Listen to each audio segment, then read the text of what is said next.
Okay. Why MMORPGs are stagnant and dying.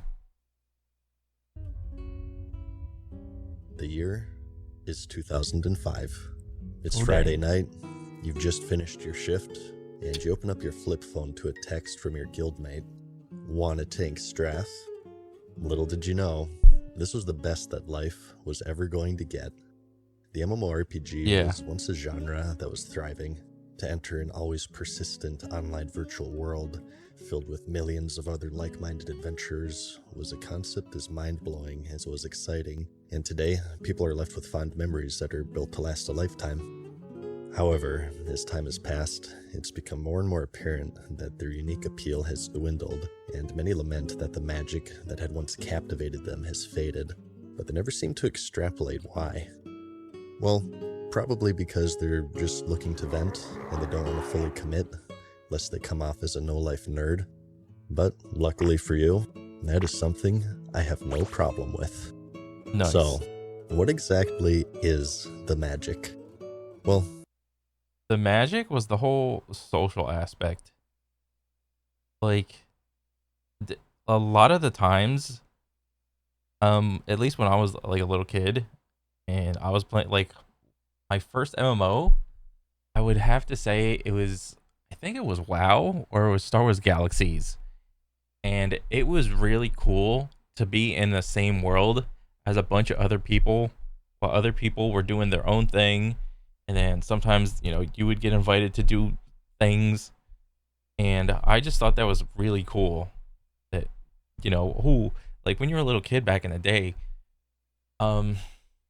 most of the time when I went out playing, it was just go outside and play or whatever. But, when MMOs came around, to have that level of community where instead of me calling up my friends and then ride down to their house on my bike or whatever to go play football or whatever, I could just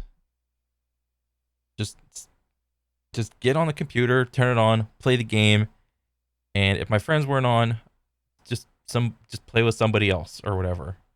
And I thought that was the coolest thing as a little kid. in the context of the MMORPG, it's a combination of things. It's what you felt the first time that she stepped into this unknown world, and that's the word of the day here.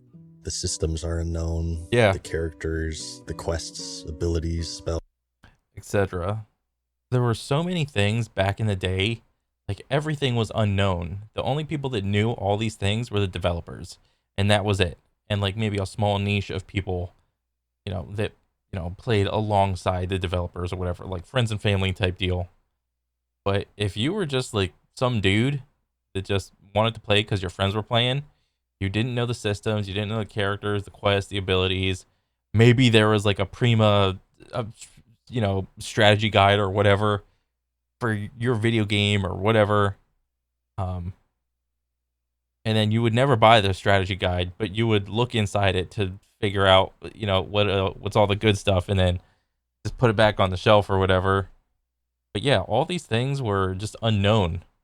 Nowadays, you don't even have to wait till the game is released, because a lot of the times you can just pre-order the game and pre-download the game, and you can just start data mining the game so that by the time the game comes out officially, the game will already have been solved. The magic is the feeling of wonder and mystery that you get from a world of discovery filled with other people to discover it with. You see, MMOs are a lot like fluid exchange. What? Everyone remembers their first time, you're level 1, you don't really know what you're doing, and you're also paying for it. Is that... Oh my god. That was good. moment in the Ocarina of Time when you first enter Hyrule Field, or Final Fantasy VII. Bro, a really good game for this example is Shadow of the Colossus for me on PlayStation 2 when it first came out. There was literally zero cannon fodder in that game. it was just boss after boss. You had a map, but all you had to like figure out, where to go is like you had to shine your sword against the sun and concentrate the little sunbeam, and whichever way the sunbeam was concentrated, you got to go in that general direction. There was no compass. There was a map, but for the most part, it was all just fog of war on the map, and it was only until that you go there and open up the map, like you hit the certain area, it opens that little part up. But then, when you beat the boss, you go back to like the center point of the map, and then you shine your sword in the sun again. You're going to a different part of the map with fog of war. So you still have no idea where you're going. There was literal zero backtracking in that game. Exit Midgar, or you leave your house to refill on Hot Pockets. It's the adventure and even the intimidation that comes from the unknown. And as soon as you lose that, you lose the magic, because the unknown disguises the treadmill. The treadmill. And to understand this, we must first examine how games function on a fundamental level.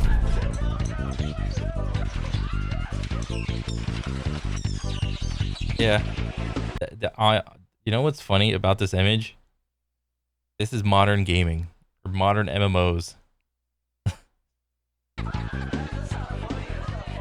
So, why do games exist?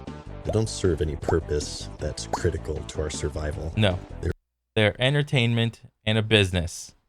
They're created as mediums from which to draw entertainment.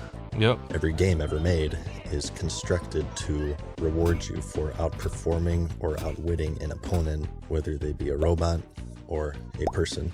In chess, the problem is capturing the enemy king without losing yours. Yep. And the solution is to outwit your opponent by busting out that queen on turn 2, yo. What? In XCOM, you have to make a 99% shot to kill an alien, and then you break your keyboard over your knee when you, of course, miss.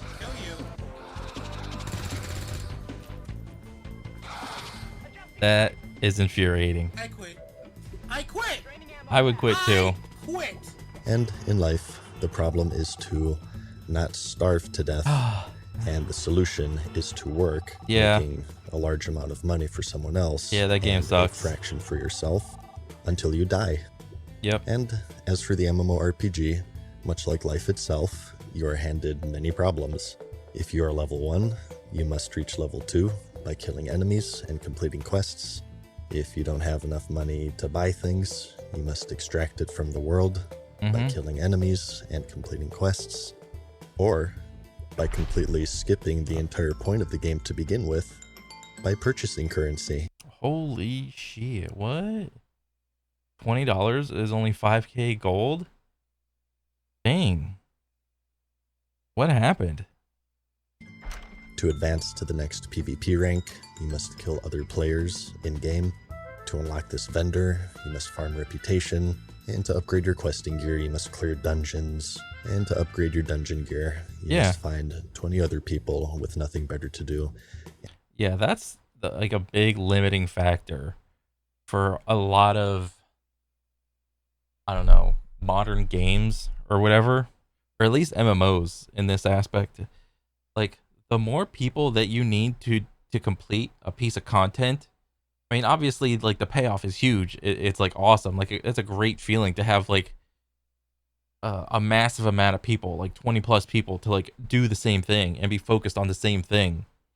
Because in like, I don't know, in regular life, like, that doesn't really happen that often to like just regular people, you just like have your job, and for the most part it's just you. I mean, let's say you're like a cashier or a waiter or something, there's like other like waiters and cashiers or whatever, but like it doesn't really feel like you're a part of a team. Like when you're in an MMO, it feels like you're a part of the team. And sit down with them for 4 hours a day so you can raid.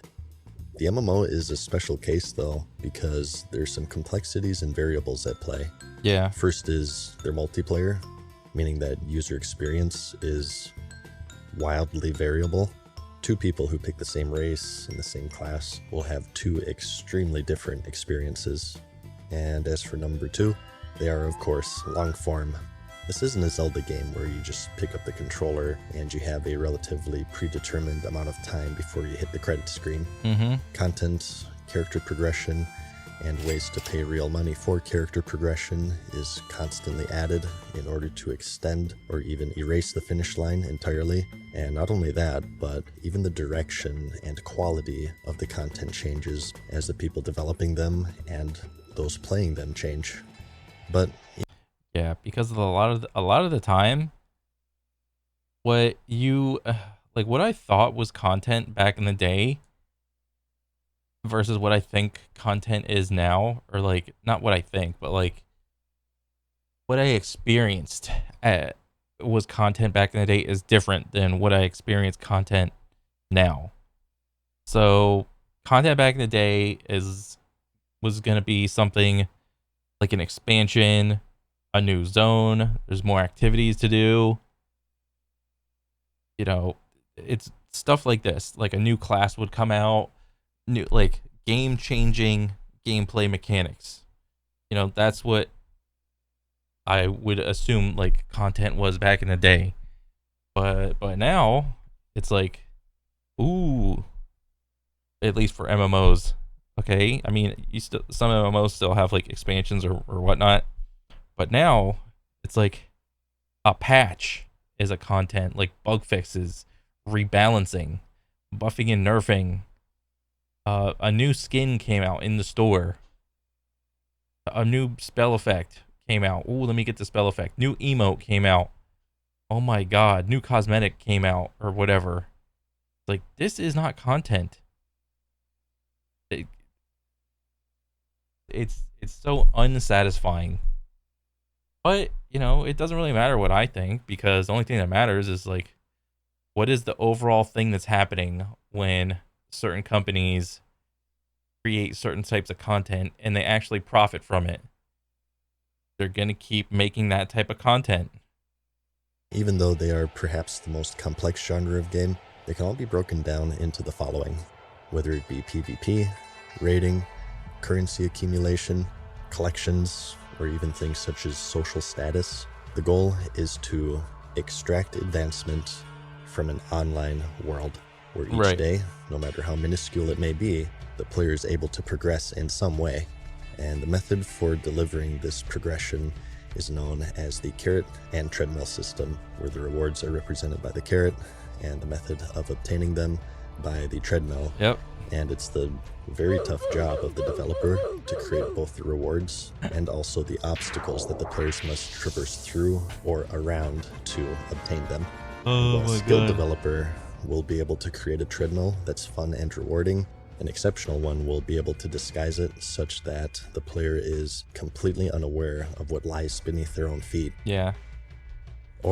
And I will say this. I would say it's easier to fool someone that's younger than it is to fool someone that's older. Or at least someone that has played a bunch of MMOs and are familiar with a lot of the tactics that are used. Like, if you're like an older person, like 30, 40 plus, but you've never played you haven't played a lot of video games, so you're not familiar with like the tactics and strategies that game devs use to keep players on a treadmill, then yeah, you're going to be just as easily fooled as that like 12, 13, 14-year-old that is their first time playing a game too.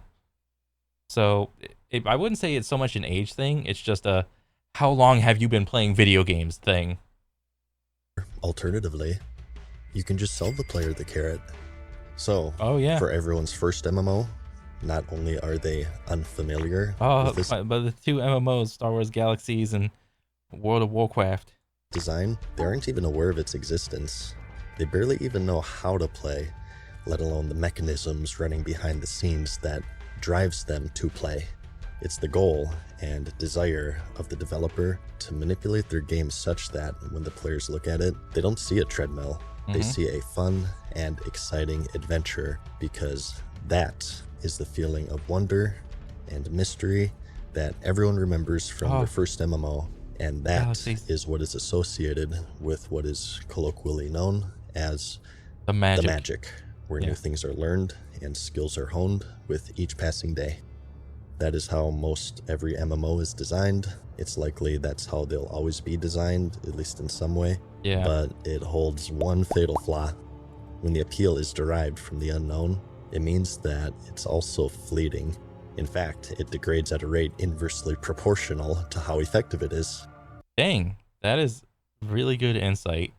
The more shit that is unknown about an MMO, the more hype it is. But as time goes on, there's less things being known, and the less hype it is, and the less magic there is. You know, unless, you know, we go by like certain MMOs where like they come out with a patch and then they introduce more unknown things, and then okay, the magic's gone again, and then another patch comes out, more unknown things, and then that gets solved, and then expansion comes out. Oh my god, it's so much hype, and then everything gets solved. So it's just a constant, you know, it's just constant. The more fun you have, the more you play, and the more you research how to play or what you're going to be playing before it even releases on websites such as YouTube or Twitch, for instance. Yeah. And so the player base is continuously drawing from this amalgamative pool of the unknown. It is a resource that is expended faster than it could possibly ever be replenished, because it functions similarly to everyone's favorite thing after MMOs. Drugs. This is World of Warcraft. This is what happens to your brain after playing World of Warcraft. True. True. This is what your family goes through. And your friends and mine. Any questions? World of Warcraft. Try it for free at warcraft.com. Yeah. Only the best MMOs did this. Made you forget about your real life. Only the best MMOs did this. I remember playing Star Wars Galaxies at my buddy Kyle's house, and I remember he made like a smuggler or whatever, and they had these like skill trees where you had to like do the same thing over and over again, and then you gain experience in that category. It was so like one time, well, like actually multiple times, there was this one category called splicing where you had to like hack a box. It was like Star Wars lockpicking, more or less. You know, people could, like, a smuggler could like splice something open, much the same way a rogue can like open a box or something. But to do that, you needed other people to give you stuff to splice open. So me and my buddy would take turns like just sitting at the computer, just like advertising, we'll splice for blah blah blah, and we would always undercut everybody else that was like trying to splice or whatever. It's like, we'll splice open boxes for X amount of credits, and then we would always make sure that we were like the lowest price so that people would come to us first, and then all the other splices would just leave because we would just, you know, just sit there and listen to like Linkin Park the whole time and just bullshit about what are we going to do next? What are we going to do next? Okay, we're going to do this and this and blah, blah, blah. And there have been multiple nights where me and him would just like swap, like just sitting at the computer and just playing the game the whole time. It was so fun. Yeah, it's that good shit. A good old dopamine orgy. But like with any drug, you build up a resistance to it, and to obtain the same high, Yep. you must incrementally increase consumption. Over time, achieving the same level of satisfaction requires a greater and greater level of commitment. Get the mascot involved, that's right. The guy in the bear outfit. I'm so desensitized. It's gotta be just completely bananas to get me all. And developers have it tough, to say the least. Capturing the magic in the late 90s and early 2000s was a far simpler feat for a variety of reasons. Today, when you say MMORPG, anyone even remotely familiar with games knows exactly what they are. Yeah. You can safely shut down your MySpace because this isn't 2004 anymore. The genre has sort of been done, even more so than your mom. And it hasn't just been done, much like your mom, it's been redone and watered down and re-watered down 1,000 times over. And the player now knows more, both as a whole and as an individual. And just as how this has progressed slowly over time internally by experiencing them, so too has it externally, as the world around them has also, of course, evolved. Yeah, you know that other MMO known as Life, where you get one character, PvP is always enabled. Yeah. Yeah, that game sucks. I'll get you, bitch. If you die once, that's it, and you have to keep doing this preventative maintenance on your food and drink bars. It's a little too hardcore for me. But as far as knowledge is concerned, social media in the late 90s and early 2000s was different than it is today, I suppose. Pictures loaded like this. E-Bomb's World was the most popular video sharing website. Oh, I remember that. Thought was a word associated with a database website. Yeah. Oh my god, Thoughtbot. Yeah, the World of Warcraft database. Yeah, me and my buddies have visited this website so many times, like when WoW first came out, to try to figure out what you were supposed to do for certain quests or whatever, trying to find that one dude's wife or whatever. Oh my god. And as for YouTube, it didn't exist.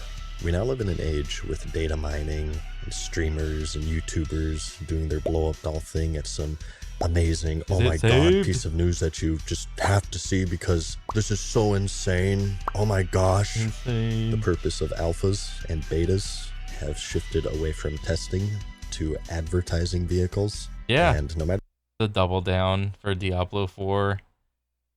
Oh my god, I did not get that thing. Thank god. I have no idea what it tastes like, and I never want to know what that thing tastes like. Jesus. no matter how complex or intricate the systems are, no matter how many months or years they take to design, they are solved before they even release. Yeah. The games are, like I said before, the games are solved before they even release. Something that MMO developers have learned over the years is that the player must be protected from themselves. To create a treadmill that doles out rewards in a fun and healthy manner is a delicate procedure, as in a way, the player will fight against it. The treadmill must be as entertaining as the carrot is valuable, as a large discrepancy between the two will not stop them in their pursuit and sabotaging their own satisfaction in the process. If it is more efficient to tumble down a flight of stairs to obtain the carrot, that's what they'll do. They'll cast aside their own enjoyment of what is supposed to be a fun journey in exchange for this hypnotizing carrot, and going through any means necessary, even spoiling the actual experience in the process by doing horrible, unfun shit. And what's more, even if you, the individual, consciously avoid this, you're still affected by it because it's, of course, multiplayer. Knowledge is power. And not just in the world of video games. And luckily, engorging your brain with infinite knowledge is not only easy, but free with Brilliant, the premier way to learn math, data science, and computer science. Okay. Brilliant is an online tool that makes learning fun, interesting, and exciting, with thousands of lessons to accommodate people of all backgrounds. From beginner to advanced, your lessons are customized to suit your specific needs and tailored to fit at your own pace.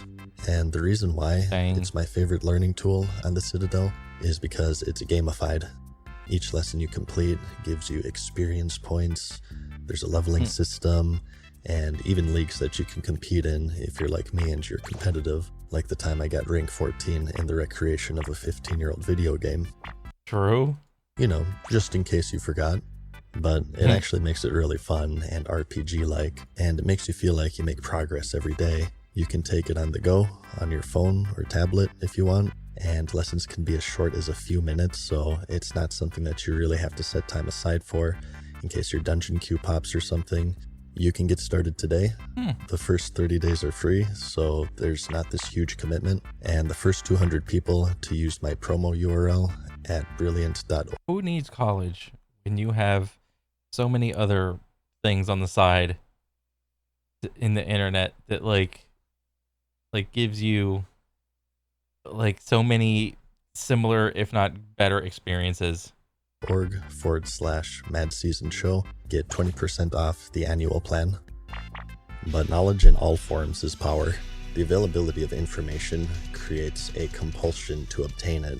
A player who knows the optimal rotation of their class, the strategy to kill a boss. Bro, I don't know what game that was or whatever, but like, if I'm playing an MMO, and like I kind of tend to fall in this category too, where I'm like a casual tryhard. If I look online and I see like, oh, this is the most optimal rotation and blah blah blah, to some degree, I'll be like, oh, okay, I'll look at it and be like, oh, okay, maybe I'll look at it, and then just either do it or don't do it. But then like in the specific cases of like Final Fantasy or even like modern WoW, I'm just like so withdrawn from it because I have just seen and heard just like multiple accounts of like, this shit's too complicated, man. I can't deal with it anymore. I'm just out. And to some degree, it's probably like haha skill issue. But to another degree, it's like, to what end? You know, are you willing to do this? Like, why? Why do I need to hit these like 15, 20 different buttons in a specific order to try to get some sort of like dopamine hit out of killing the final boss? It's like, what am I doing?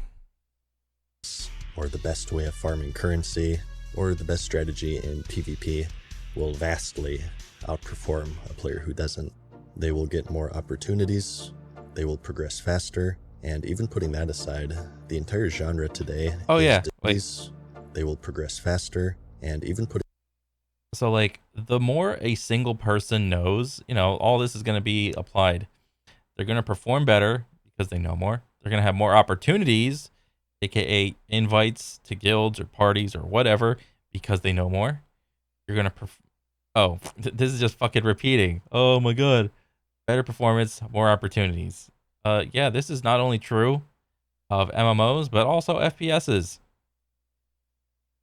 Yeah, this is true. Putting that aside, the entire genre today is designed assuming that players are obtaining all of this information not from the game, but from third-party websites. I mean, it's to the point where you have World of Warcraft GMs just telling you to look it up on Wowhead. The person who blinds themselves to information and optimization for the sake of desperately trying to recapture the magic that... Bro, what is the concurrent player base of like World of Warcraft? How are they like intaking any new players? This game is like, what, 15, 20 years old. Like, if you're a new player, like, what is it like to play WoW? Are you downloading add-ons? Are you looking up guides? Are you tryharding the shit out of the game? I am just so curious to like what that is like. That attracted them to begin with is ostracized by their guild as dead weight, lazy. Oh, yeah. They will always be behind, and they will always have to have... Okay, so like if you're not doing all these things, like looking up guides and using all the information available to you, you don't know the boss strategy, don't know rotation, don't know strats, build, add-ons, consumables. I mean, and obviously he's using like World of Warcraft as like a base for all this stuff. This can easily be applied to like a lot of other MMOs. But like, if you're not doing all these things, that just means like that you're a bad player and that you don't want to get better.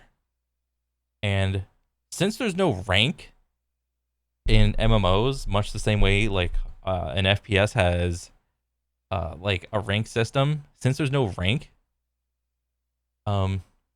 people will probably be less likely to carry you if you're not willing to pay some sort of fee for a carry. Like, if you're just a lazy player, then nobody's really going to want to play with you. It's just, it is what it is, man. a bit of slack picked up for them. So, whether it be forums, streams, YouTube, Discord, information is as available as it's ever been. Yeah. And combined with the fact that it's human nature to play games as efficiently as possible, what used to be an ocean of the undiscovered is now a puddle that's desperately lorded over by a player base with a full belly and a question in their head asking, where's the magic gone? And that's not even getting to the worst part. There is none anymore. All the magic for MMOs is gone. And that's the fact that it is not going to change.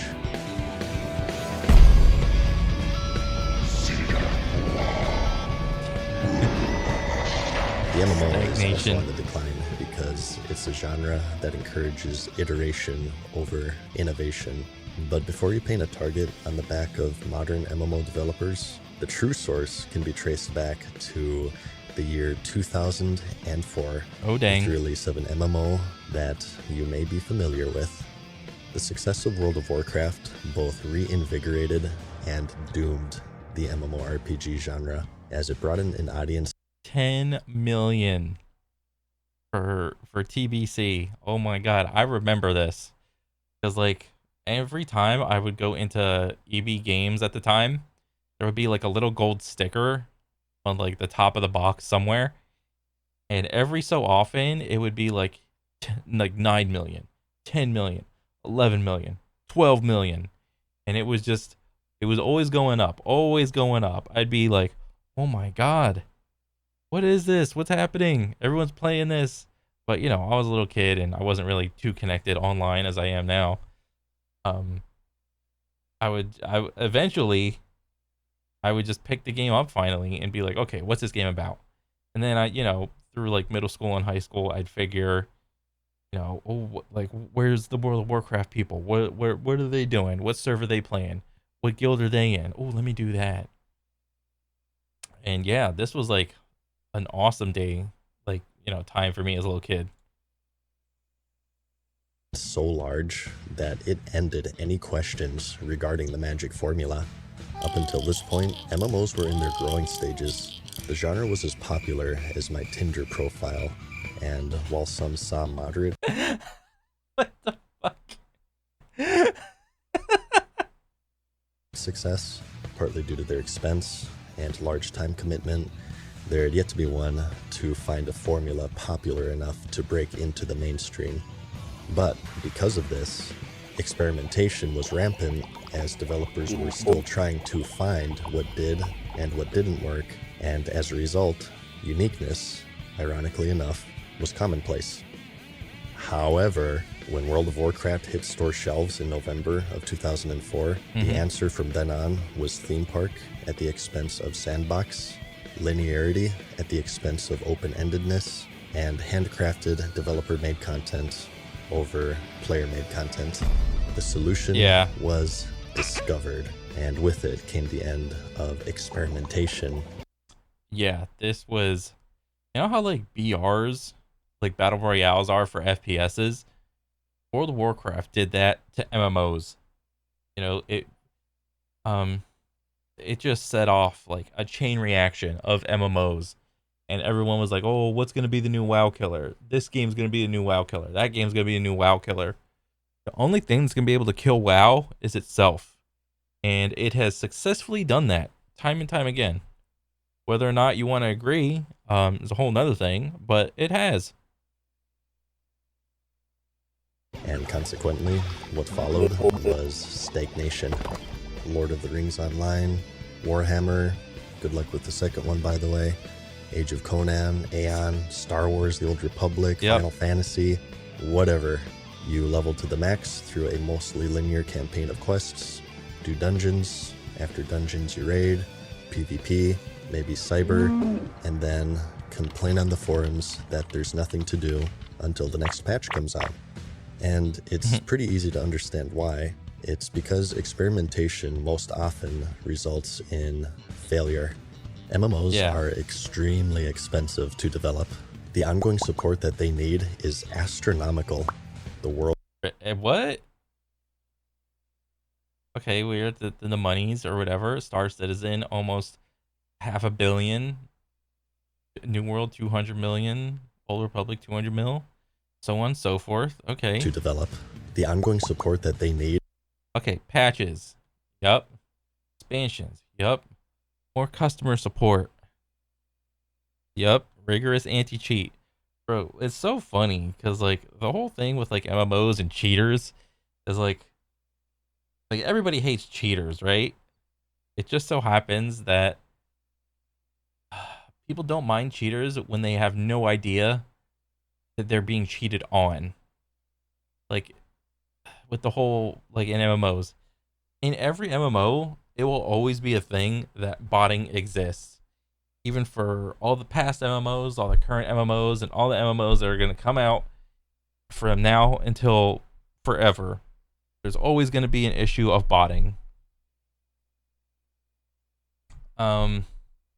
So, you know, with bots, you know, the bots are going to be able to do a bunch of mundane tasks for a long time, and they're going to collect the currency in the game, and they're going to be able to sell gold at a more cheaper rate than everybody else, than normal players will.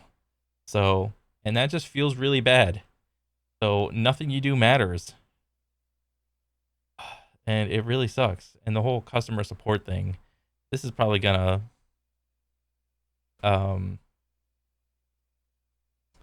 this is gonna differ this is gonna vary depending on what MMO you're playing.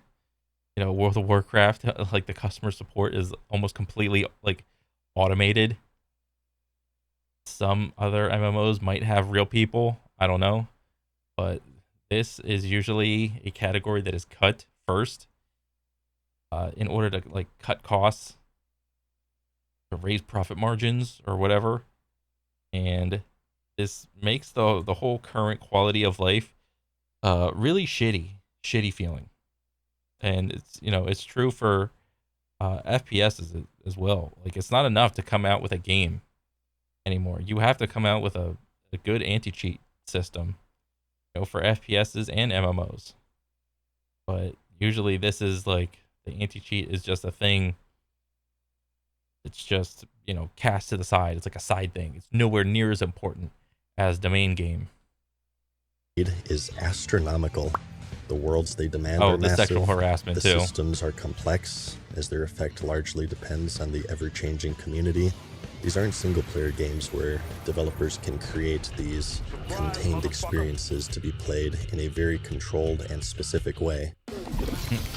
In a Mario game, Person A is going to relatively have a similar experience to Person B. Right. And this can be said for most any single-player game, with the exception being the more open-ended ones, such as Elder Scrolls or Elden Ring, for example. But still, most people that finish a game do so in a pretty similar and controlled fashion. Right. However, in the world of MMOs, there are hundreds of different activities and different ways to play. Yeah, this is cybering. Why? There's so many different ways to play, man.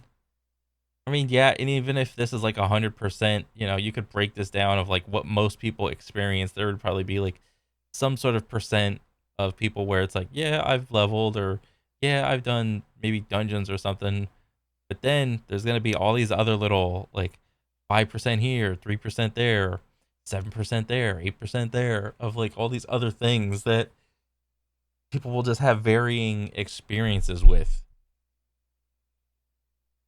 So it's not the same. One player primarily raids, another PvPs, another collects, another gathers resources, or maybe this other guy just quests, or cybers, or maybe a little bit of everything.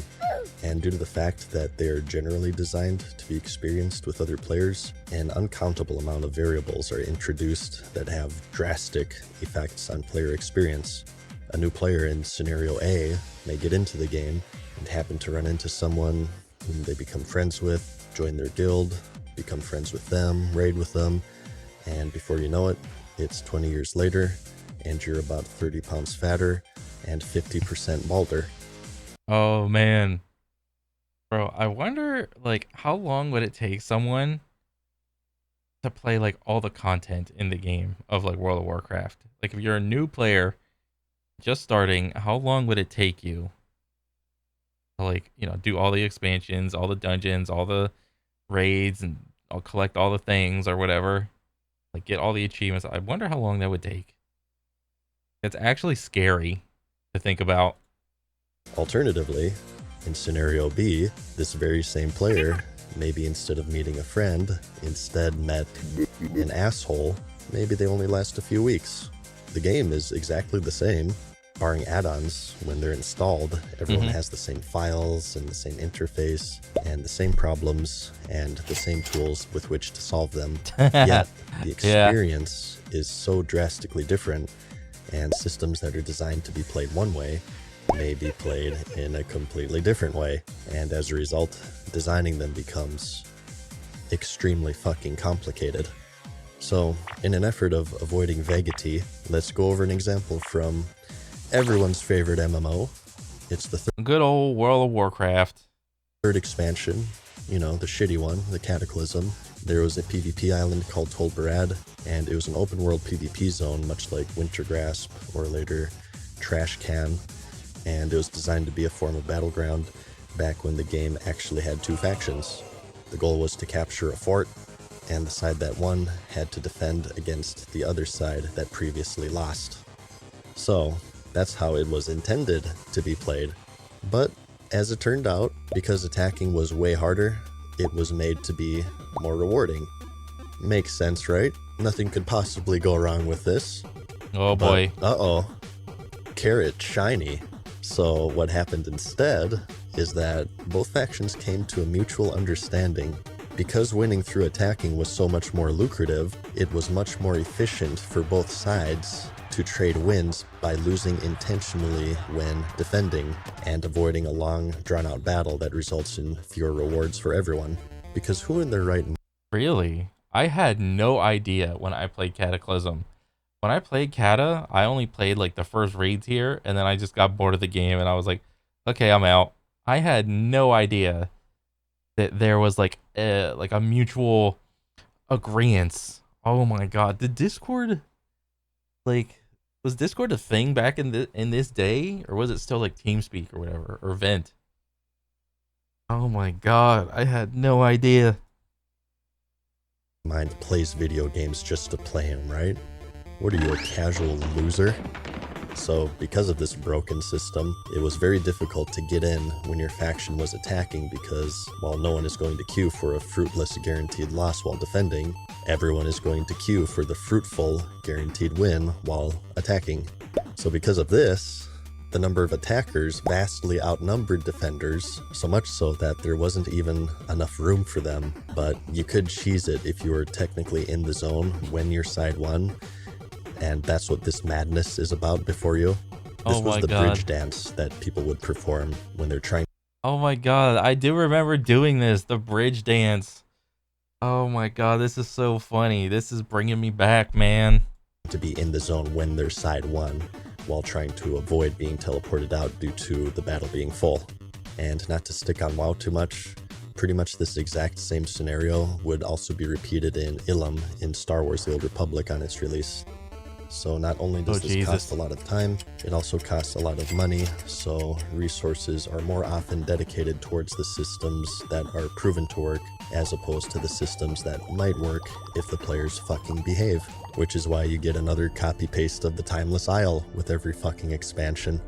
And that is why most every MMO has a simple formula of level to the max, dungeon, raid, PvP, and then pumping microtransactions through every possible orifice. Oh geez. Yep. Now this is the WoW that I know. The $20 gets you like almost 200k or something like that. That's the WoW that I know. Not this $20 like 4 or 5k thing. Oh man. It's kind of sad that this is like what MMOs have been boiled down to. When you think about it. Straying away from this proven financially winning formula is an enormous risk, and you need to look no further than New World as one of the most recent victims of deviating from it. And so, Oh, after boy. like 30 minutes of monotone narration, we finally arrive to the truth that's about as depressing as my voice. If Experimentation, innovation, unknown, magic. experimentation is absent, so too is innovation. Oh. And without innovation, there is no unknown. And without the unknown, there is no magic. MMOs are literally just a more complicated gacha game. That's all they are. And if you're playing a gacha game, why would you even bother wasting your time like leveling up and all this shit? You can buy a boost, you can buy gear, you can buy carries. Like, why would you even bother for anything to do anything?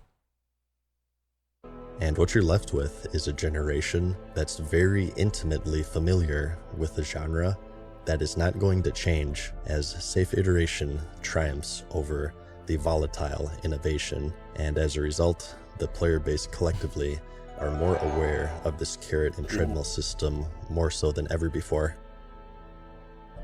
Regardless of all of that, always remember that the most important thing is to like this video and to subscribe to my Patreon, because I'll see you in the next one. Peace. The Mad Season Show.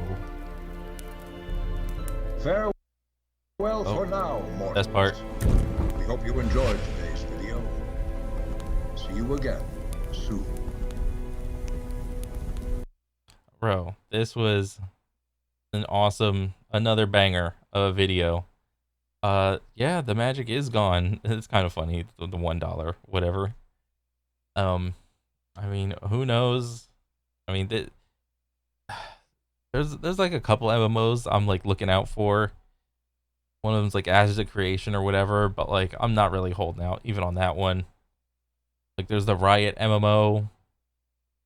I'm just like shrugging my shoulders more or less. I don't know. Like I think MMOs are just a dying. It's been a dying genre for like years now. It's crazy. And also it's like MMOs are a very social centric game. If you're not like a social person, it's hard to play MMOs from like a solo perspective, because most of the time, a lot of the significant content, in order to progress your character, you need other people to do it. So unless you're really, like willing to like join a guild or have some sort of like core group of friends or whatever, it's like there's no real point in playing MMOs. So yeah, I mean, this is another banger from Mad Season. Much respect. But yeah, that's pretty much it. All right. Till next one, guys. I'll see you later. All right. Peace.